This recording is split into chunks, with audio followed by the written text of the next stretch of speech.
Hola, bon dia. Jules Verne va néixer a Nantes el 8 de febrer de 1829. El seu pare va ser advocat i la seva mare prové d'una família de militars. Va ser el més gran de 5 germans. A l'escola va destacar en l'àmbit dels idiomes i la geografia. Sempre li va agradar llegir. Seguint la tradició familiar, va anar a estudiar drets a París, on va entrar en contacte amb escriptors. Va continuar estudiant dret per tal que el seu pare li enviés diners. Quan el pare va saber que dedicava més temps a l'escriptura, va deixar d'enviar-li la paga.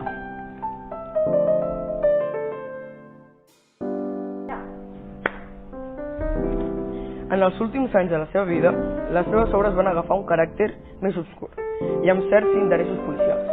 El 24 de març del 1905 va morir a casa seva. La seva tomba té una escultura curiosa on el mostren ressuscitat. Jules Verne és considerat com el pare de la ciència-ficció.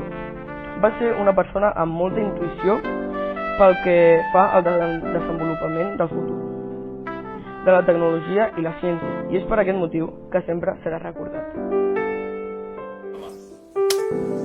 Als 29 anys es va casar i va tenir el seu únic fill, Michael.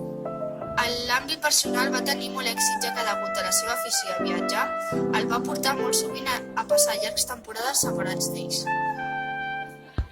En aquells anys va començar a escriure les seves històries d'aventures com París al segle XX, 5 setmanes en globus, 20.000 llegües de viatge submarí. Van ser històries increïbles que, a més, detallen de manera molt precisa la geografia d'aquests paratges. També va escriure Viatge al centre de la Terra.